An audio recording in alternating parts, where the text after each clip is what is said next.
Hey everybody, welcome to GeekStorm, episode something or other. My name is Sean Hilton. I am the owner of Comics Cube, founder of the Kokomo Con. And I want to welcome everybody to GeekStorm. Today I am joined on my left side by my frequent co-host, a good friend, the producer and director of GeekStorm, Mike Dukes. Is it Michael or Mike? Technically? Yeah, what do you want? I prefer Mike, but technically it's actually, this is a little, right? trivia for you, yeah. Yeah. It's actually Ralph Michael. No one has ever called me Ralph, including my own family, so why they named me that, I have no idea. Okay. My good friend Nick, who's co-hosted once, his name's not Nick.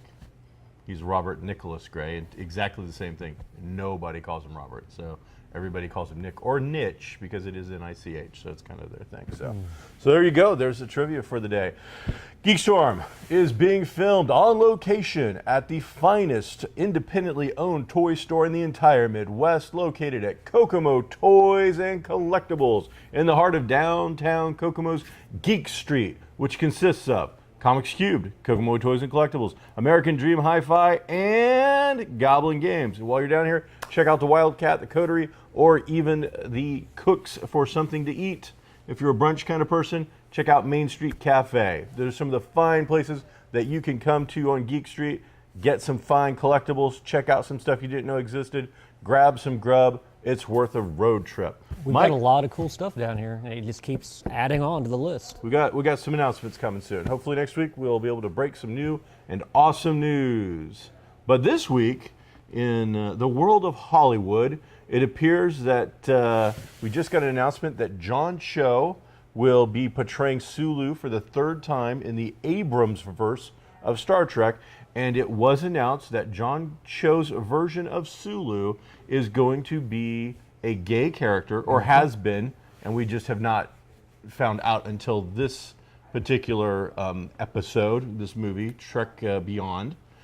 And the rumors that are coming out right now is that he has gone on the 5-year mission, leaving a husband and child behind, because this is that important. So, again, here it comes, the fanboy tidal wave tsunami of bigoted BS. Actually, the one that surprised me, Yes. George Takei, Yes. who said he had told them it was unfortunate that they chose to do that. That was not how Gene Roddenberry had envisioned Sulu, and by changing it, they were altering Gene's vision. And said he asked them repeatedly, make a new character a homosexual. Don't change Sulu. For those who don't know, George Takei is the original actor portraying Sulu in the 60s television show Star Trek, as well as the movies up until Next Generation took over.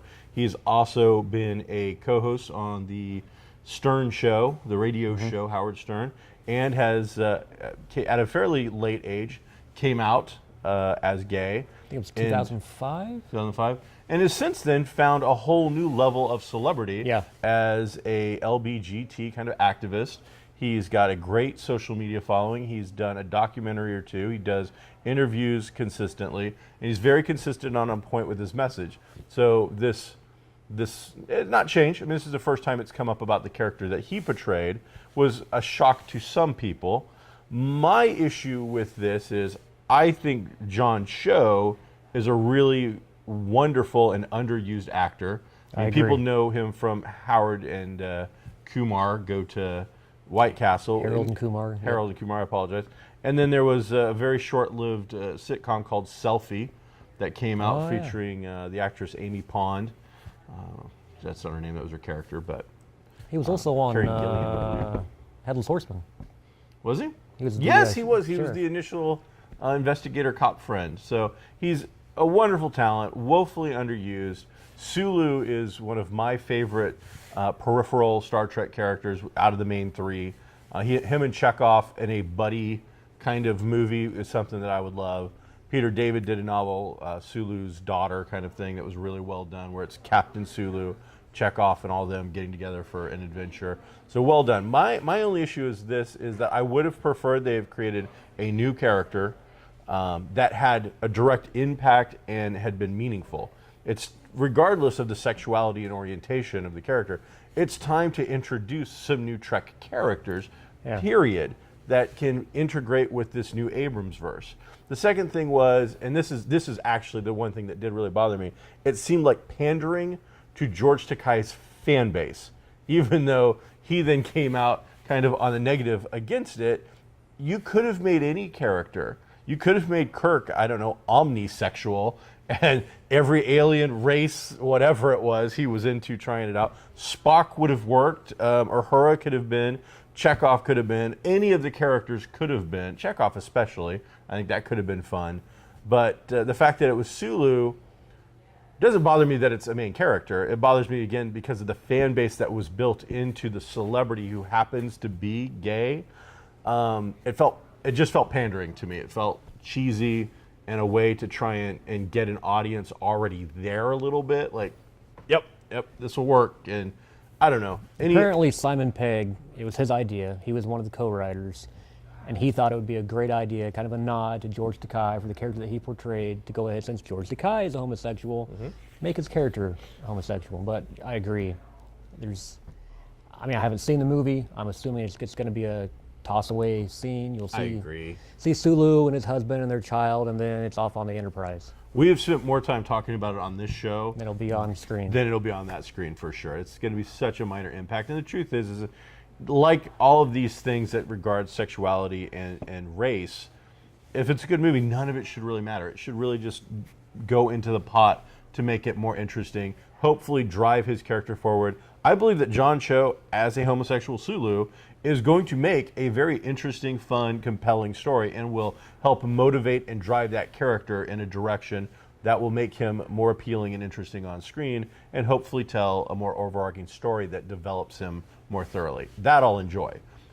But it could have been anybody, and I don't know, again, that we couldn't have created a whole new character, but again, integrated them in a fashion that they made him important, not a throwaway character, not somebody that's just, oh, here we are, like actual something, it's time. I'm wondering, because the trailers have made it look like the Enterprise, one more time, gets destroyed. Oh, yeah. Now, I wouldn't insure that thing. I understand it's probably military, but if I was a private insurer and they came to me and goes, all right, so we're going to need some insurance, I'll be like, oh, hell no. No way. Not going to happen. Because there's that one scene in the most recent trailer, McCoy asked both Spock and Kirk, you really want to go back out there? And in unison, yes, definitely. So I'm just curious if the addition of giving Sulu a family is meant to show how great of a dedication he has to the ship and the rest of the crew by choosing the mission by choosing to leave behind that family. Okay, so we are thinking just from previews then that it will start.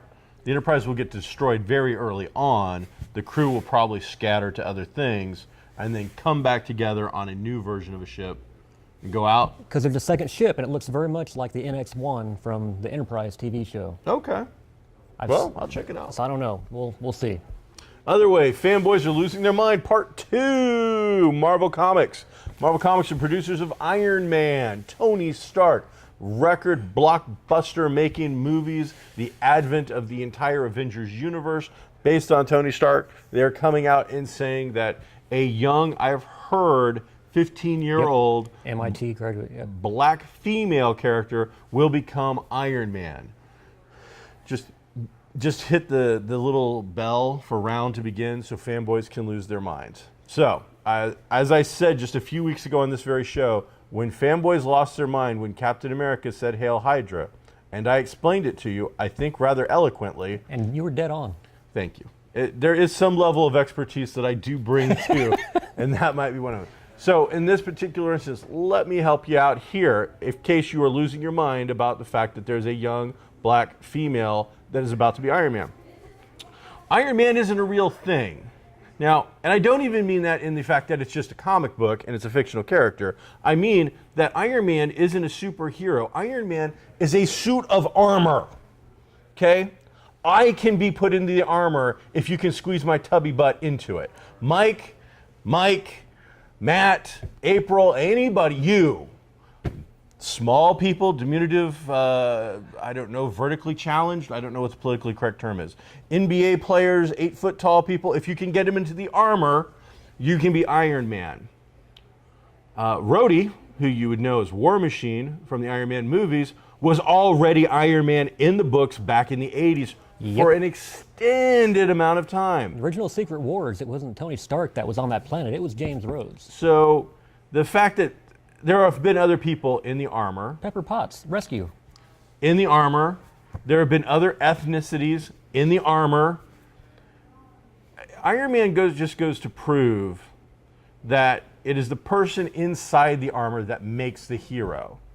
And if you haven't grasped that, if your whole concept of Iron Man is the fact that it's just a cool piece of equipment, then I think you missed it. The hero part isn't, Iron Man is a tool. That's all it is. It's the person who's inside it that makes the choices. That's the hero. And I think that we can check this out for a while. And they didn't come out and say they're killing Tony. No. Tony is going to still own, I would imagine, Stark Enterprises or whatever it's called. He's going to be Director Tony at this point, I would guess. Almost like Batman Beyond, and be filling it out. And then eventually, he'll come back. He'll probably never give up the armor. I don't believe for a second that Tony Stark can give it up. He's an addict. Well, like you mentioned, back in the 80s, there's two of them. The demon in the bottle. Oh, yes. He was out. He lost so the good. company. He lost everything. Yes. Rhodey was Iron Man for the longest time. Of course, Rhodey learned how to operate the suit, but it comes to fixing and modifying, enhancing it, not so much. So finally, after, I don't know how many issues it was, maybe like a year-long run. Good long run. He starts getting back into it. He has new ideas, creating new technology, his pulse bolts. He came up with the Silver Sphinx armor. Give it some time. He'll come back bigger, badder than it'll ever. be good. I think the biggest problem is the fact that because of the cinematic universe, people identify Robert Downey Jr. and Tony Stark as one being. And that's not, if you think about it in a meta way, and in the comic books, if you were a character within the comics, just a civilian, over and over and over, he has always said, Tony Stark is not Iron Man. That's my bodyguard. That's another guy in that suit. So why does it matter who's in the suit? There are many heroes, many villains in the Marvel Universe that use powered armor. Male. And he's gone after him. Yeah, male, female, Several no matter times. who you are, just armor. So interesting things happening in that set of affairs. And I'm sure that is going to probably be fallout from Marvel's Civil War II and how that all gets laid out. So again, some interesting things going on there. In the world, our new segment, in the world of funds, fundraising, I don't know, crowdfunding, Indiegogo, Kickstarter, Mike will come up with some great thing to call it. But every week we're going to talk about some kind of crowd-funded item, toy, comic, something to talk to you about. So this week we have good friend of the show, co-worker of Mike, Paul Allor, has released a Kickstarter for a new comic book called Past the Last Mountain. You can check it out on Kickstarter.com and just type in Past the Last Mountain. It is a modern-day fantasy-based comic dealing with mythological creatures and the government trying to do some things together. He's got an artist already lined up. The key concepts are done. There's some great rewards. The highest balance to back his particular Kickstarter is only $200, and with it you get copies of the book, digital copies of the book, and a piece of art that you commission from the artist. So, which it says right in the thing, can be used for your own project. So if you want to do a Kickstarter with a variant cover, or you need a cover, or you need a great splash page, that is available. That's pretty awesome. Yeah, I think one, we've had numerous talents come out of Kokomo in the comic book industry. I've dealt with quite a few of them. I think I know almost all of them, from Eric Hobbs to Andy Dimmitt to Jeremy Dale to Sterling Clark to Paul Allor and a few others.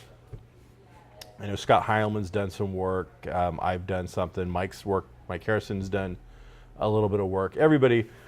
But I would say that in my professional opinion, Paul Allor is probably the most, he's probably the best talent we've seen come out of Kokomo in the comic book industry. Close second, Jeremy Dale.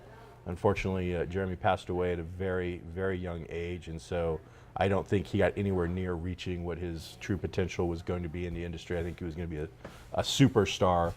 But operating out of Kokomo right now, I think Paul Allor is just an amazing talent. I think he's an amazing talent in the world of comics that is underappreciated, let alone just, that comes out of our small, sleepy little city of Kokomo. So if you've checked out some of his other work, he was the editor for Sheltered, Rex Zombie, Dog Hunter thing. His work in the Turtles universe and the G.I. Joe universe has been very impressive. He's getting ready to have a brand new #1 issue from the Turtles universe drop.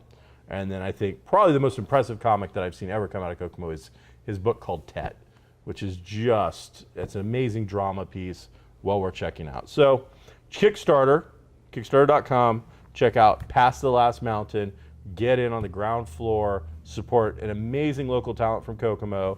If you're not and you actually be seeing GeekStorm somewhere else in the world, I don't care that he's not from your hometown. It's worth checking out. Still talent a great is piece talent. of work. So that was some of the stuff I brought today. I've got some other good gadgets and whatnot to talk about and other stuff. But so what do you got in the world of geekdom that you want to discuss? Pulp Cthulhu. Pulp Cthulhu. All right. Chaosium product or byproduct? It's Chaosium product, and it's right. one of those that's long been in development hell. Over a decade. Yeah. Okay.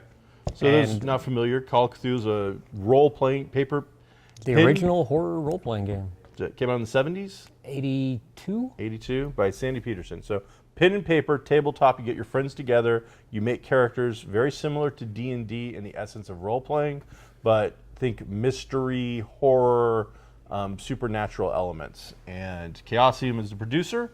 They are the longest producer of Cthulhu role-playing game elements. They are the most award-winning and sought-after companies in the industry. They're going to Gen Con in just a month or so. They've sold out like every single event and are begging for more game masters to run more events. Every year I have ever tried to sign up for games, Cthulhu was my favorite game of all time, so I always head straight there. Under 2 minutes, every game. Sold out. Sold out. You literally have to be there with your finger on the button and hope that your connection is solid, because otherwise you're not going to get in. Tell you how you get in, because this is how I do it. Generic tickets? When I want to play something. I buy a generic ticket and a $20 bill. And I go to the line with my generic ticket and my $20 bill. And I go, I will trade you my generic ticket with its friend, this $20 bill, and you'll give me your real ticket. And now there's a chance that with it, that person could still actually get into the game. There's a chance they could generic in. But that's the lottery. I did that with the Cthulhu Masters once. I really wanted to play. They were all sold out. I showed up with a $20 bill and a generic and just bought some guy's ticket. And I think that guy did get into the session and got to play anyway. But, I mean, it was, on the cusp. But Pulp Cthulhu is taking the Cthulhu role-playing game into the 1930s. Yep. And giving a little more of that noir pulp feel, hopefully. A little two-fisted action. Who's the main writer on this product? Do you remember? That I couldn't tell you. All right. I want to say Mike Mason, but I could Fairly be large mistaken. product? I mean, is it hefty? I have the PDF right now. The print version hasn't come out yet. I think it's a couple hundred pages. Or or so. pages? All right. So what are But your general feelings? Well, the main thing about Cthulhu, the main complaint I have ever, again, disclaimer, I love Cthulhu. I don't have any problems with it, but some people, after a while, Cthulhu is notorious for killing your characters. You either go insane, or you die, or you go insane and then you die. You're up against formless, shapeless horrors of the universe with no real chance of actually winning, per se. You can hold them off, but not really defeat them, and that's just Cthulhu in a nutshell. Pulp Cthulhu, on the other hand, lets you take on those horrors and win. They've added things like, okay, for say, a lot of games you'll have style chips, bennies, some form of resource that you can spend to allow your character to do over-the-top things. Okay. Maybe reduce damage or do more damage. Or they use the luck pool for that. Okay. You can spend your luck points. So for so many points, you can reduce the amount of damage you've taken, or reduce the amount of sanity that it was taken, or you can do. They have talents now. Okay. Every character gets to choose a couple of talents. So a talent is something that lets you go above and beyond the normal realm of what your skills encompass. So maybe you're two-fisted, so you can fire two weapons at once. And does your luck pool rebuild itself? Yes. Does it regenerate? Just like normal skills, at the end of every game, you'll roll against your, I believe it's your luck roll. If you roll If you fail the roll, you get so many, you get 2 die 10 or something, and if you succeed in the roll, you still get some, but not as many. Okay. So luck plays a large part in it. That's going to be a resource that's going to ebb and flow, allowing your character to do a lot of stuff. All the things you would expect out of a good pulp series, dinosaurs, giant robots, all that's in there. Masked Avengers, jetpacks. There's a section entirely for weird gadgetry and one for psionics. Cool. So all that stuff is in there, but at the same time, it is still Cthulhu. So you've still got the mythos out there. You've still got the sanity mechanics. So you can. So I can take the Shadow and invade Innsmouth and Yes. break up stuff there. Yes. Or go into the sanitarium to get Justice as a two-fisted investigator. So it gives you your rules. It's not a supplement for Call of Cthulhu. You do not have to have the Call of Cthulhu book to play this. All you need is this book. It gives you your rules. It gives you a good overview of life in the 1930s and pulp in general. And then there are 3 sizable adventures in the back of the book. Wow. Well, the fact that it's a self-contained RPG by itself, then they'll get my money. I'll buy that. I'm still waiting to see. Had they not made it a self-contained, I think it would have been a problem, because the price tag between the Keeper's Guide and the Player's Guide for Call of Cthulhu, that's a lot of money. Yeah, I was gonna say that, and they haven't arrived yet still to the general public. I just called my distributor yesterday to see, where we were at, and they're still not at the distribution level. I don't believe so. I think Kickstarter people finally got theirs. They've been cited at cons. I thought they had it at Origins. I know they're supposed to have it at Gen Con. I saw a couple copies at Origins that the guys who we have Exact Change, they always have a huge thing. So I think they've got maybe some small distribution rights or something. They get taken care of. Speaking of Lovecraftian stuff, book, I haven't had a chance to read a whole lot, but I finally was able to read a new book. It's been out for a little while, so brand new, not so much. But Peter Rawlik, Pete Rawlik, sorry. Reanimator. This was a really fun, interesting, and well-developed Lovecraftian style book. The idea for Lovecraft fans is very similar to those of the Moriarty book, the Anna Dracul books, where an author goes through the works of another author, integrates a new character, and has that character touch on benchmarks and highlights of the other author's work. So does this involve Herbert West? Yes. This is another doctor who was present at West and Kane's initial experiments, and the last victim of West and Kane's first creation kills this guy's mother and father. And he happens to be a doctor. And he knows what happened. He figured it out. So he spies on Kane and West, who are reanimating the dead and bringing them back to life as these horrible monstrosities. Not quite zombies, almost more like the zombies from the Resident Evil kind of thing, kind of Revenant style stuff.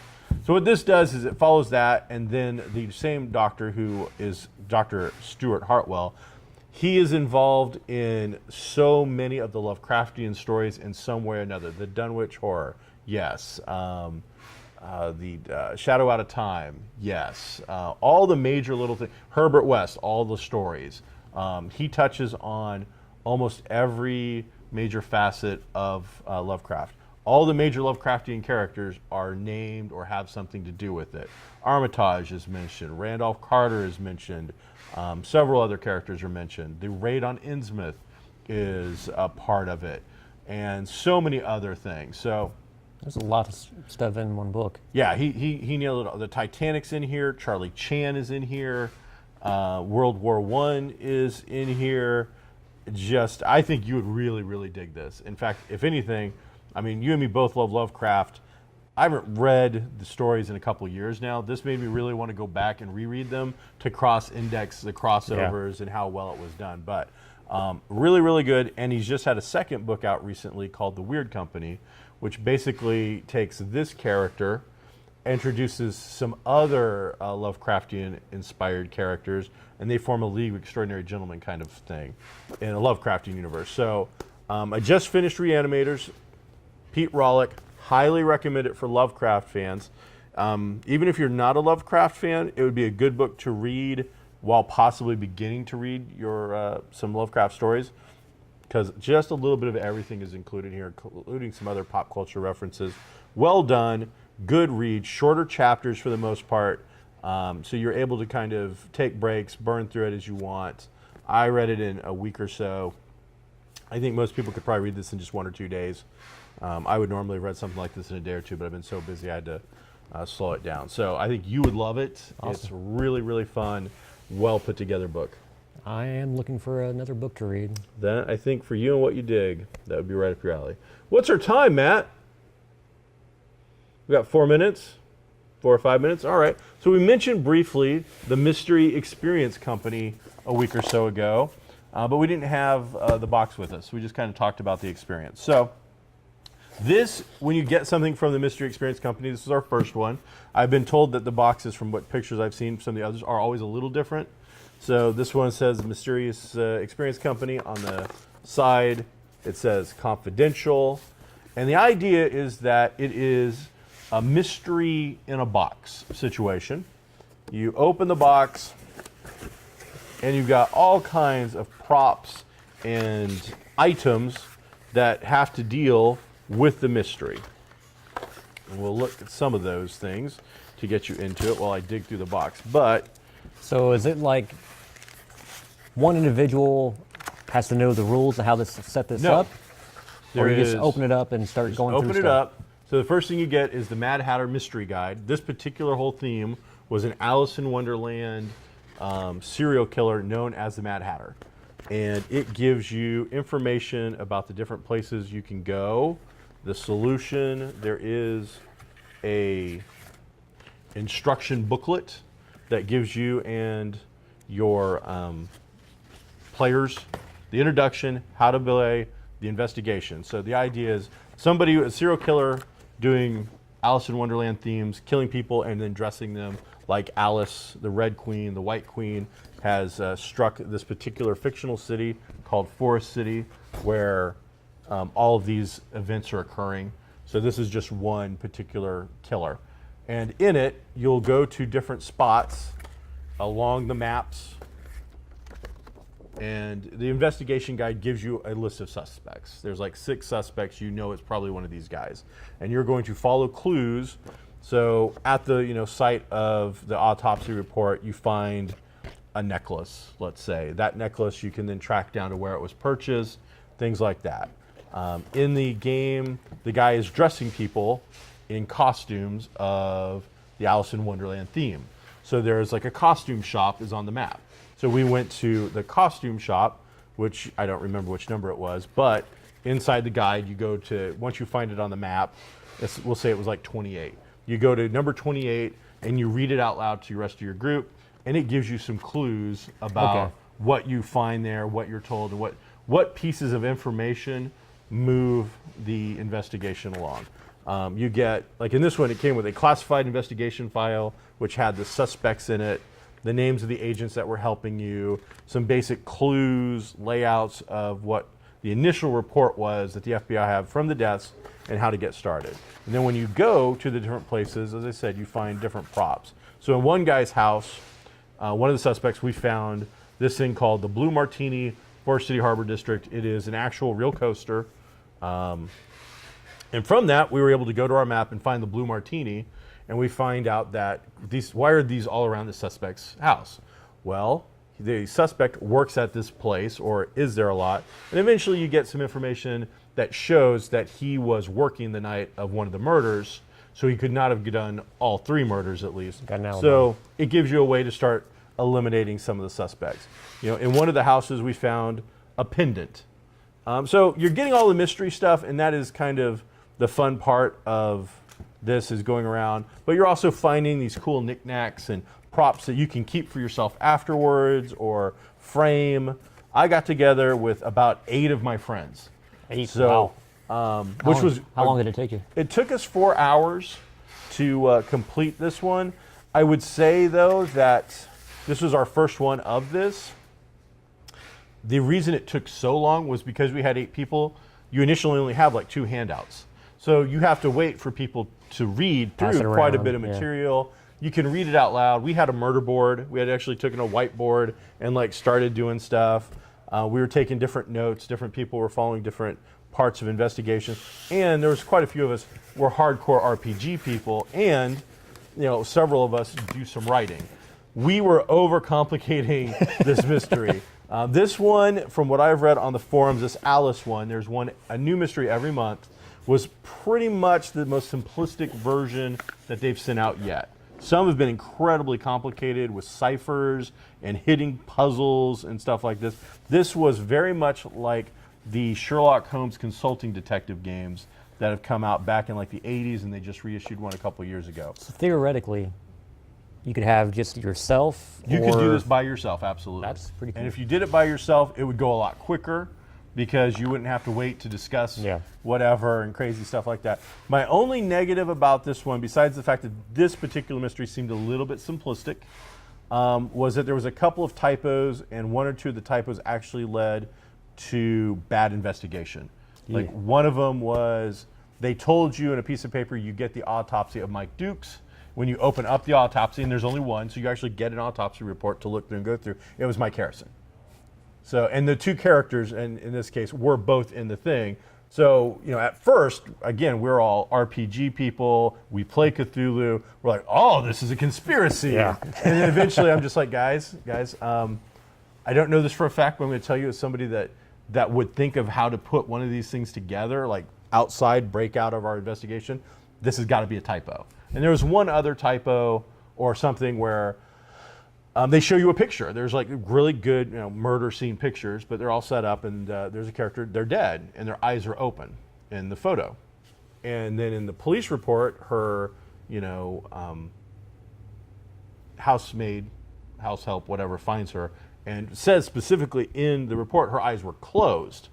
So again, we're like, oh, she's lying, or this, that these have been doctored. And it turned out eventually, I'm just like, guys, we just got to go with the fact that maybe this is a typo. Wow. So there's just a couple areas like that. And then you had people who hadn't done this once or twice before with us, or these kind of things, like non-RPG guys that don't understand that. I mean, this is what you get. And there is a section where you actually send an email to somebody and you get a reply. And so there's fun elements like that. But you can't dig any further in this particular thing than what is in the box. So, well, what if they're lying to us? Well, it's written on paper. If they're lying to us, they lied to you. There's nothing, I can't have a distinct conversation with them. So overall, out of the experience on this one, I'd say out of a 10, 1 to 10, I give this a really hardcore 7. For really good fans of that sort of thing, it's going to range a little higher. For somebody that wants a super challenge, it's going to rank maybe a little lower. But as the company has said, and a couple of people who have mentioned the ease of it, they don't know all of their base. Some people are too challenged by some of them. Enough. So, occasionally you have to do one for a different level. And it just so happened the one I came in was probably a little bit easy for our group. And just saying that and like, oh yeah, we're so cool, we did blah, blah, blah. The next one's going to be like so damn hard. We're all going to be like, I don't know who did it. I think you did it. You're the one who did it. No, you did it. I didn't do it. So, but it's a lot of fun. Check out the Mystery Experiences Company. I've signed up for 3 months of them. It comes out once a month. The next one has a dragon theme with an Asian flavor behind it. Looks a lot of fun. And I'm going to check that out. And then hopefully the next one after that will be really good too. I could definitely see, I've already got my friends signing up to like, all right, we can only have so many people play. Who wants to play? And so they're all volunteering. But like the one thing I did think was also cool was we kept it all pretty much intact. We didn't, write. We wrote our notes on other things. Yeah. There's a newspaper with like a crossword kind of a thing, or a word search. So I actually just went to the scanner and scanned the word search, and then somebody did the word search to see if maybe there was something in there. So it's still replayable then? Yeah, this is completely replayable. So I could like loan this to you, and your group could then play it. And then as long as again, if you really want to do the word search, I just say scan it, and we've got that kind of technology. So these are highly replayable. You can keep them around. Other people can check them out. You're going to loan them out. And so good replayability, not necessarily for you, but Pass it for on. your groups. And another thing is because I know what some of the typos were and whatnot, I can kind of act as a GM just a little bit to nudge people here and there and help them out. Cool. They're also on Facebook. They got all kinds of stuff going on. So a lot of fun. We are out of time. Well, everybody, thank you for checking out GeekStorm today. Again, if your geekiness is being ruined by the fact that characters are being changed and things of that nature, you just need to get over it. They're fictional, and enjoy what medium you have. Link versus Jawa. Go! Utini! Pow! Ping! Ping! Pew! Pew! What? Why? Sword wins every time. Yeah, pew pew. What? Isn't that what they say? That's what the kids say nowadays, right? Pew pew. Utini. Martini. Hey, Link, you want to get a martini? Yeah. Let's go. See you next time.